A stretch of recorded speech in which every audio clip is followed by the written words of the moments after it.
আপনার ভালো দেখতে পারেন এরকম বহু লোক আছে না? এই হিংসা করলে অনেক সময় বদনজর লাগে, বদনজর। আপনার ভালো কিছু হতে আরেকজনের জ্বালা পড়া শুরু হয়েছে, এর কারণে অনেক সময় মানুষ ক্ষতিগ্রস্ত হয়। বহুবার এই সূরা পড়ে তৎক্ষণাৎ একেবারে পড়ার সাথে সাথে আমি কার্যকরিতা আমার চোখে বহুবার দেখেছি, আলহামদুলিল্লাহ। নবী সাল্লাল্লাহু আলাইহি ওয়াসাল্লাম এক সাহাবীকে বলেছেন, তুমি কি জানো আজকে রাতে যে দুইটা সূরা আমার প্রতি নাজিল হয়েছে, যে আয়াতগুলো নাজিল হয়েছে, এইরকম আয়াত কোরআনে আরেকটা নাজিল হয় নাই। আমার বাসা বাচ্চার কোনো অসুবিধা হলে মাঝে মধ্যে আমার মিসেস বলতেন যে একটু দোয়া পড়ে খুদাও তো। আমি আমার মিসেসকে সাথে সাথে বলি, কেন, তুমি দিলে কি সমস্যা? অনেক সময় বাচ্চাকে নিয়ে আসেন, হুজুর একটু তাকে দোয়া পড়ে ফু দিয়ে দেন, একটু পানি পড়ে দেন। আমরা কি দোয়া পড়ি আজকে সেটা আমি আপনাদের সামনে ফ্ল্যাশ করে দিলাম, জানিয়ে দিলাম।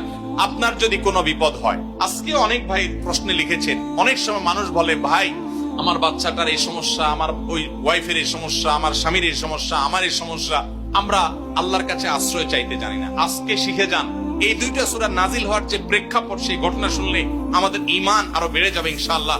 নবী সাল্লাল্লাহু আলাইহি ওয়াসাল্লাম একবার অসুস্থ হয়ে পড়েছেন এবং অসুস্থতাটা এত মারাত্মক ছিল যে আমাদের আয়েশা রাদিয়াল্লাহু তাআলা বলেছেন, অনেক কাজ তিনি করেন নাই অথচ তিনি বলতেন তিনি করেছেন, মানে তার মনে হতো তিনি করেছেন।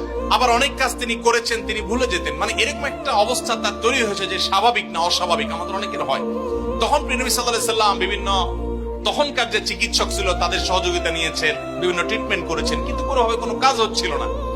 আল্লাহ রাব্বুল আলামিন তার নবী সাল্লাল্লাহু আলাইহি ওয়াসাল্লামের চিকিৎসার জন্য দুইজন ফেরেশতা পাঠিয়েছেন।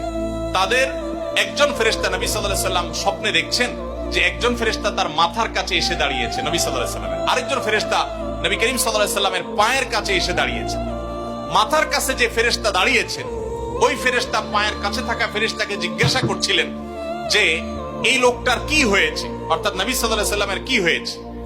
তখন পায়ের কাছে থাকা ফেরেশতা খুব মনোযোগ সহকারে শুনেন, পায়ের কাছে যে ফেরেশতা দাঁড়ায় ছিলেন উনি বলতেছেন, ওনাকে, অর্থাৎ আমাদের নবী সাল্লাল্লাহু আলাইহি ওয়াসাল্লামের কথা বলছেন, ওনাকে জাদু করেছে। পায়ের কাছে থাকা ফেরেশতা এটা বলার পর মাথার কাছে থাকা ফেরেশতা আবার জিজ্ঞাসা করলেন, কে জাদু করেছে? পায়ের কাছে থাকা ফেরেশতা তার নামও বলেছে, লবিদ ইবনে আসাম নামে এক ইহুদি, উপর দিয়া মুনাফিক মুসলমান সাজছে, আসলে সে ইহুদি, সে জাদু করছে নবী সাল্লাল্লাহু আলাইহি ওয়াসাল্লাম। এটা বলার পর আবার মাথার কাছে ফেরেশতা জিজ্ঞাসা করলেন, জাদুটা কোথায় আছে, কিভাবে করেছে? তখন বলা হলো যে চুলে জাদু করেছে, জাদুর মন্ত্র পড়ে চুলে গিরা দিয়েছে, গিরা দিয়ে জাদু করেছে। এরপর আবার মাথার কাছে ফেরেশতা জিজ্ঞাসা করলেন, জাদুটা কোথায়, জাদুর সেই সুতাটা, সেই ইয়েটা কোথায় রাখা আছে? তখন পায়ের কাছে থাকা ফেরেশতা, এগুলো আল্লাহর পক্ষ থেকে ওহী নিয়ে আসছেন, ওনারা জানেন, আল্লাহ ওহীর মাধ্যমে তাদের জানিয়েছেন। তো তারা বললেন যে, তিনি বললেন যে সেটা অমুক কূপের নিচে, পাথরের নিচে চাপা দিয়ে রাখা আছে। নবী করিম সাল্লাল্লাহু আলাইহি ওয়াসাল্লামের স্বপ্ন শেষ হওয়ার পর উনি আমাদের আয়েশাকে সবাইকে বললেন এই অবস্থা। এরপর তিনি সেই সুতা তুলে আনলেন, সুতা তুলে এনে সেটা যখন ধ্বংস করলেন, গিরা খোলার ব্যবস্থা করলেন, সেই চুল, তখন দেখা গেল নবী সাল্লাল্লাহু আলাইহি ওয়াসাল্লামকে আল্লাহ তাআলা অলৌকিক ভাবে সাথে সাথে সুস্থ করে দিয়েছে। আপনি কোন আলিমের কাছ থেকে দোয়া দুরূদ পড়িয়ে নিতে পারেন, পানি পোড়া নিতে পারেন, তেল পোড়া নিতে পারেন, শরীরে ফু দিয়ে নিতে পারেন, এগুলো জায়েজ। রুকিয়া, ঝাড়ফুঁক বলে এগুলোকে, কোরআন আয়াত দিয়ে এগুলো করলে অসুবিধা নেই ঝাড়ফুঁক করা। কিন্তু আপনারা যারা এখানে আছেন সবাই এই আমলটা করতে পারেন। সেটা কি? সূরা ফালাক এবং সূরা নাস আপনারা ঠিকমতো পড়বেন। দেখেন আপনার বাচ্চার কোনো অসুবিধা হয়েছে, আপনি নিজে পড়বেন। কোনো হুজুরি দিয়ে করাতে পারলে ভালো। রাত 10টা বাজে বাচ্চা হঠাৎ কান্নাকাটি শুরু করছে, অস্বাভাবিক, আপনার কাছে মনে হচ্ছে অস্বাভাবিক কিছু, তো আপনি সূরা ইখলাস, সূরা ফালাক, সূরা নাস 3 বার পড়ে বাচ্চাকে ফু দেন। যদি আল্লাহর প্রতি ইয়াকিন থাকে আপনার, আল্লাহর শপথ করে বলছি, আমি নিজে আমার জীবনে বহুবার এই 3 সূরা পড়ে তৎক্ষণাৎ একেবারে পড়ার সাথে সাথে আমি কার্যকরিতা আমার চোখে বহুবার দেখেছি, আলহামদুলিল্লাহ। অতএব আপনি যদি ইয়াকিনের সাথে সূরা ফালাক, সূরা নাস, বিশেষ করে এই দুইটা সূরা আর সূরা ইখলাস সহ পড়তে পারলে আরো ভালো, তিনটা সূরা যদি আপনি পড়ে বাচ্চাকে ফু দেন, নিজের শরীরে ফু দেন। নবী করিম সাল্লাল্লাহু আলাইহি ওয়াসাল্লাম সূরা ফালাক, সূরা নাস এই দুইটা সূরা পড়ে নিজের শরীরে প্রায় ফু দিতেন, আমাদের আয়েশা রাদিয়াল্লাহু আনহা বর্ণনা করেছেন। এই জন্য এই দুইটা সূরা আমাদের পড়া উচিত। সেই সাথে নবী সাল্লাল্লাহু আলাইহি ওয়াসাল্লাম এক সাহাবীকে বলেছেন, তুমি কি জানো আজকে রাতে যে দুইটা সূরা আমার প্রতি নাজিল হয়েছে, যে আয়াতগুলো নাজিল হয়েছে, এইরকম আয়াত কোরআনে আরেকটা নাজিল হয় নাই।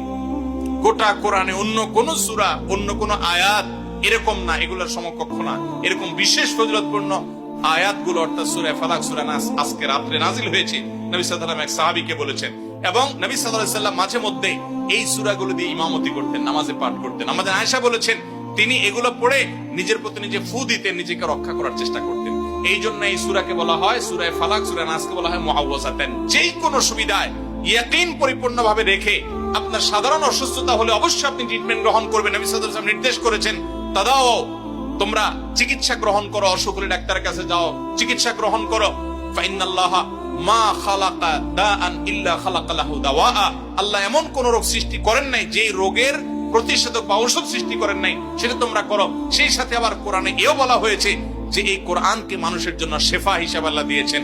অতএব ইয়াকিনের সাথে আমরা এই আমলটা করবো। আমি আবারও বলছি, আমার জীবনে একবার নয়, আল্লাহর শপথ করে বলছি, বহুবার আমি দেখেছি